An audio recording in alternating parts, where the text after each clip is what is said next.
ओम गुरुभ्यो नमः।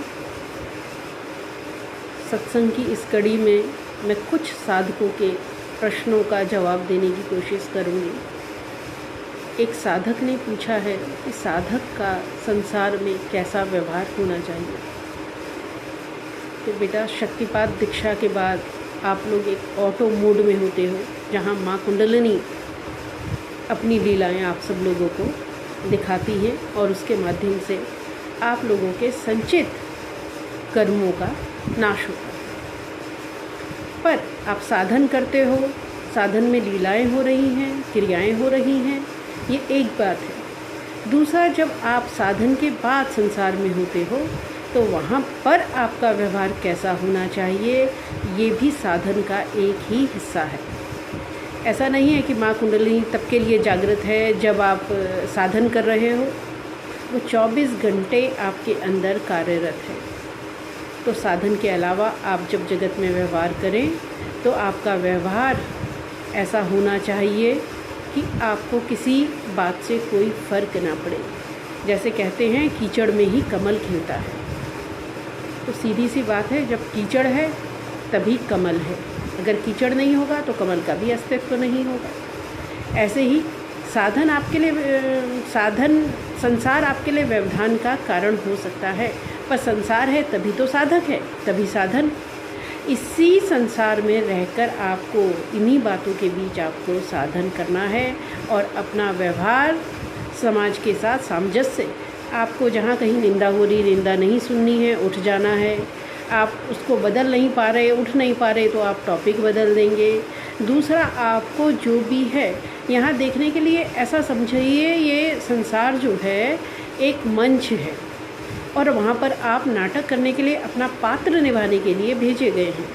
तो आपको क्या करना है, साधन के अलावा जब आप एक पात्र हैं तो केवल अपना देखिए कि आप उस रोल को ठीक से निभा रहे हैं कि नहीं। आप दूसरे की तरफ मत देखिए, वो ठीक निभा रहा कि नहीं, उसने क्या पहना, वो कैसा खा रहा, क्या कर रहा, गलत कर रहा, सही कर रहा। यहाँ अपने को जानने के लिए समय कम पड़ा हुआ है। तो केवल अपना देखिए कि मुझे जो पात्र मिला हुआ है, इस व्यक्ति से पिता के रूप में, इससे पुत्र के रूप में, इससे भाई के रूप में, बहन के रूप में, पत्नी के रूप में, जो भी मेरा पात्र इस संसार में मुझे मिला हुआ है, मैं उसकी जिम्मेदारियाँ और वो ठीक से निभा रहा हूँ कि नहीं। एक बात। दूसरी बात बेटा, एक साधक ने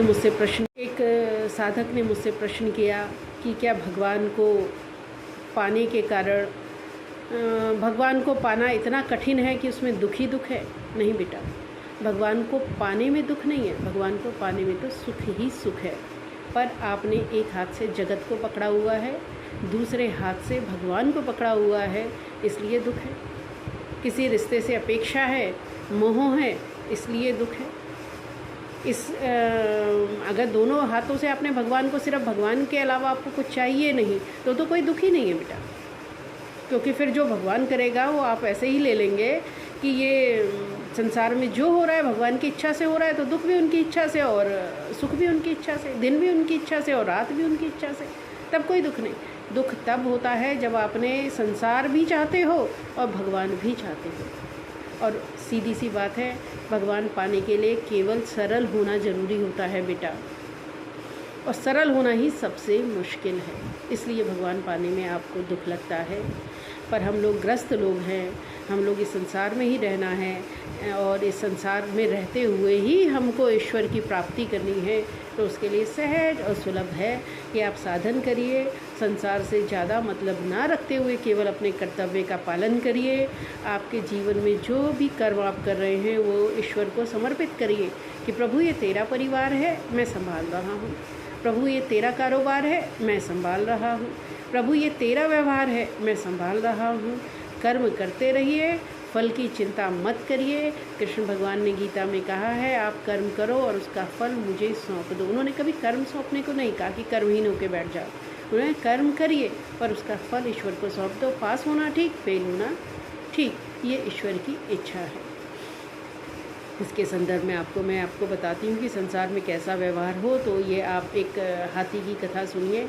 आपने कभी देखा होगा, हाथी जब गांव में या शहर में कहीं हाथी जाता है तो हाथी मस्त चाल से चल रहा होता है, पीछे से कुत्ते भौंक रहे होते हैं, हाथी को कोई फ़र्क नहीं पड़ता।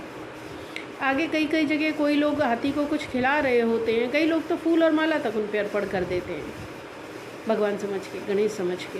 हाथी को वहाँ भी कोई फ़र्क नहीं पड़ता, वो खाता पीता है और फिर आगे चल देता है, रुकता नहीं है। साधक का व्यवहार भी बिल्कुल ऐसा ही होना चाहिए।